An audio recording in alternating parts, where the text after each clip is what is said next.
नमस्कार दोस्तों, मैं मुबीन खान मैथ एक्सपर्ट एकेडमी में आप सभी का स्वागत करता हूं। आज मैं लेके आया हूं आपको एक इम्पोर्टेंट टॉपिक अपरिमेय संख्या सिद्ध करना। 10th क्लास मैथ अपरिमेय संख्या सिद्ध करना, प्रश्नावली नंबर 2.3 और वेरी इंपॉर्टेंट क्वेश्चन है जो कि पेपरों में ज़्यादातर ये क्वेश्चन पूछे जाते हैं कि सिद्ध कीजिए कि √5 एक अपरिमेय संख्या है। √5 की क्या है? अपरिमेय संख्या है। अपन इसको सिद्ध करना आज सीखेंगे।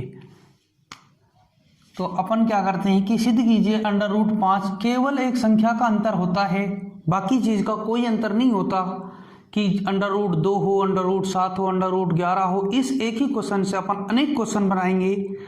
पहले अपन देखते हैं √5 एक अपरिमेय संख्या है। वेरी इंपॉर्टेंट क्वेश्चन है। वेरी इंपॉर्टेंट क्वेश्चन है। क्या सिद्ध करना है? अपरिमेय संख्या। तो अपन इसे परिमेय मानकर चलेंगे। माना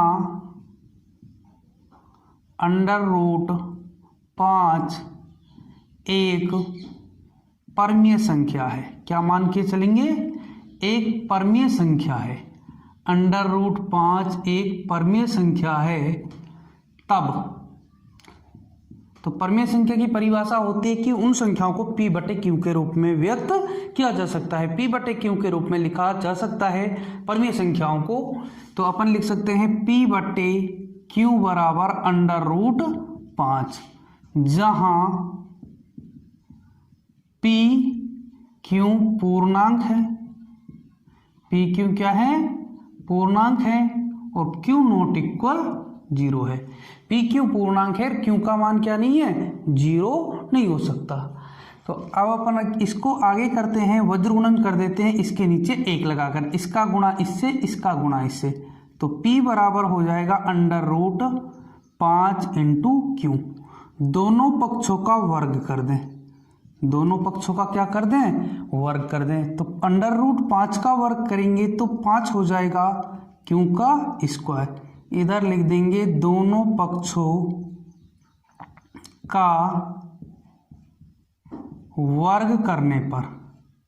दोनों पक्षों का वर्ग करने पर अब दोनों पक्षों का वर्ग करेंगे तो इधर अपन निकाल लेंगे p²/5 बराबर हो जाएगा q का स्क्वायर। p²/5 बराबर क्या हो जाएगा? q का स्क्वायर हो जाएगा। और इसे अपन कह देंगे समीकरण नंबर 1। क्या कह देंगे? समीकरण नंबर 1। अब इसको समीकरण 1 कह दिया। p² में किसका भाग जा रहा है? 5 का भाग जा रहा है। तो चूंकि एक प्रमेय होती है, यदि p² में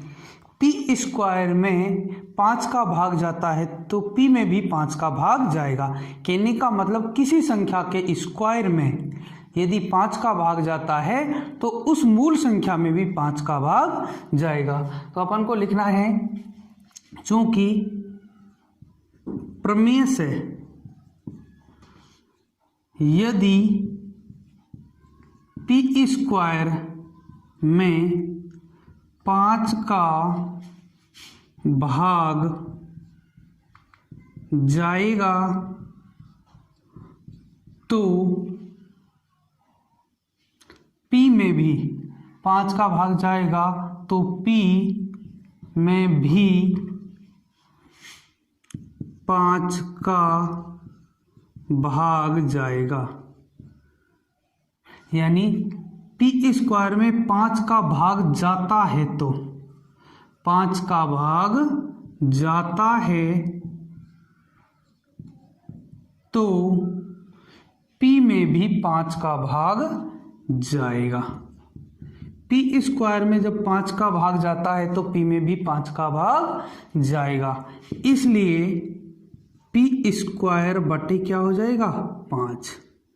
p²/5 या अर्थात करके लिख सकते हैं, या इसलिए p²/5 समीकरण नंबर 2 हो गया।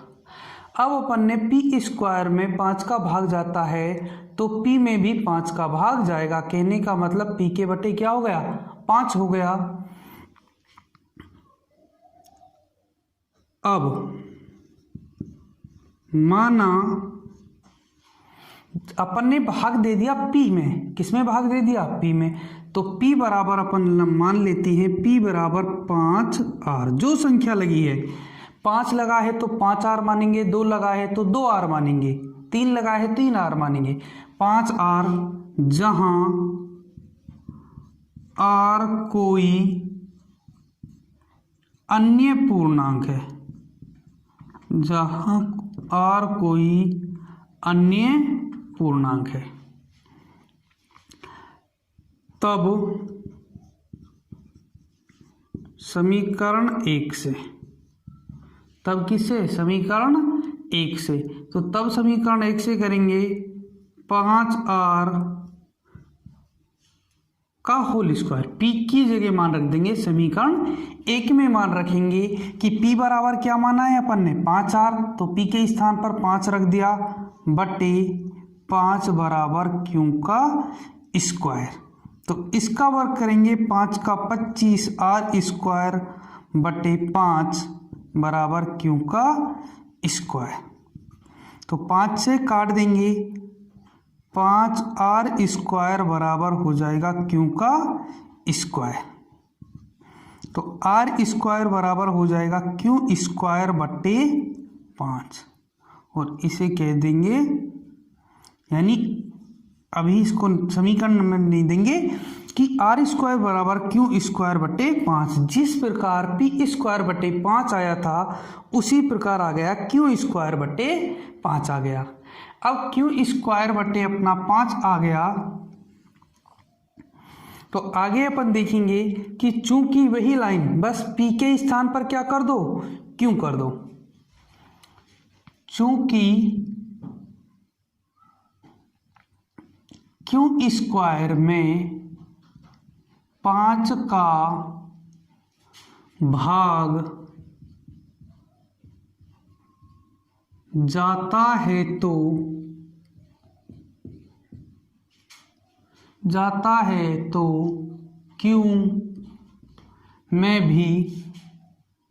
Q में भी 5 का भाग जाएगा, Q में भी 5 का भाग जाएगा, इसलिए Q बट्टे 5 समीकरण नंबर हो गई 3। अब अपन को हिंदी लिखनी है। अपन ने दो चीजें बनाई, इधर समीकरण 2 में p में 5 का भाग चला गया और समीकरण 3 में q में 5 का भाग चला गया। समीकरण जो 3 है उसमें q में 5 का भाग चला गया। लेकिन परमीय संख्याओं की परिभाषा ये कहती है कि परमीय संख्याओं में एक के अलावा कोई उभयनिष्ठ गुणनखंड नहीं होता। अपन पहली वाली क्लास में बात की थी कि परमीय संख्याओं के अंश और हर में एक के अलावा कोई उभयनिष्ठ गुणनखंड नहीं होता, कोई भी उभयनिष्ठ गुणनखंड नहीं होता। तो अपन देखते हैं इधर परमीय संख्या की परिभाषा से, किसकी, परिमीय संख्या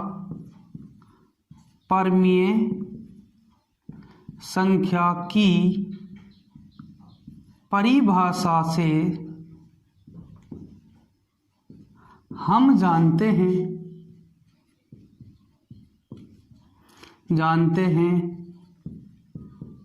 कि परमीय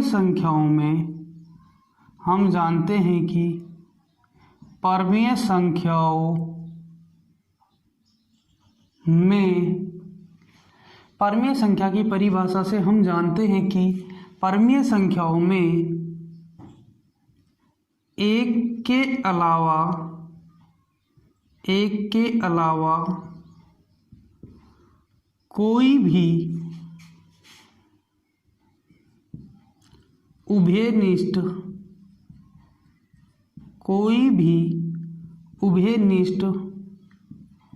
गुणनखंड या अभाज्य गुणनखंड, कोई भी उभयनिष्ठ गुणनखंड नहीं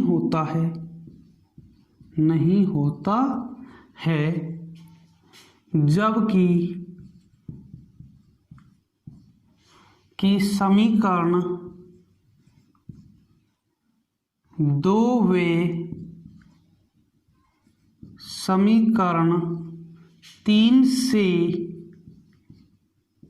P वे Q में 5 एक उभयनिष्ठ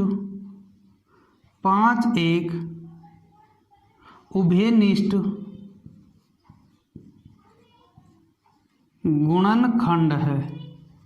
5 एक उभयनिष्ठ गुणनखंड है जो कि हमारी परिकल्पना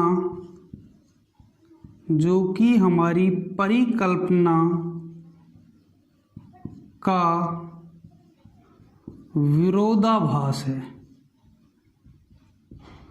जो कि हमारी परिकल्पना का विरोधाभास है। अतः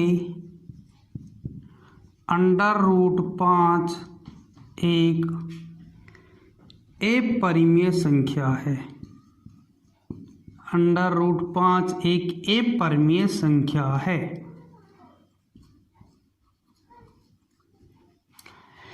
कि भाई परिमेय संख्याओं की परिभाषा से हम जानते हैं कि परिमेय संख्याओं का जो अंश और हर है उसमें एक उभयनिष्ठ गुणनखंड होता है, एक के अलावा कोई भी उभयनिष्ठ गुणनखंड नहीं होता। अब जब एक उभयनिष्ठ गुणनखंड नहीं है, एक होता है, उसके अलावा कोई भी अभाज्य गुणनखंड उभयनिष्ठ नहीं हो सकता। जबकि समीकरण 2 और 3, 2 में P में 5 का भाग जा रहा है, यानी P है अंश, P बटे Q क्या है अंश, अंश में किसका भाग जा रहा है 5 का, Q क्या है हर, Q में भी किसका भाग जा रहा है 5 का। तो अंश और हर P और Q में 5 एक उभयनिष्ठ गुणनखंड है। और परिमेय संख्या की परिभाषा कहती है कि एक उभयनिष्ठ गुणनखंड हो सकता है, बाकी अभाज्य उभयनिष्ठ गुणनखंड नहीं हो सकता, उभयनिष्ठ नहीं हो सकता कोई भी गुणनखंड। इसलिए हमारी मान्यता भाई परिमेय मानना गलत है। हमने क्या माना था, √5 को परिमेय माना था, इसलिए हमारी ये मान्यता है या परिकल्पना जो क्या है गलत है, इसका विरोधाभास है। इसलिए हमारी परिकल्पना क्या थे, हमारी परिकल्पना का क्या है विरोधाभास है। एक उभयनिष्ठ गुणनखंड है जो हमारी परिकल्पना लिख दो या मान्यता का क्या है विरोधाभास है। अतः जब परिमेय होने का विरोध हो रहा है तो क्या कह देंगे अपरिमेय संख्या है। क्या कह सकते हैं अपन, अपरिमेय संख्या है। तो आप इसको उतार सकते हो या इसका स्क्रीनशॉट आप ले सकते हो।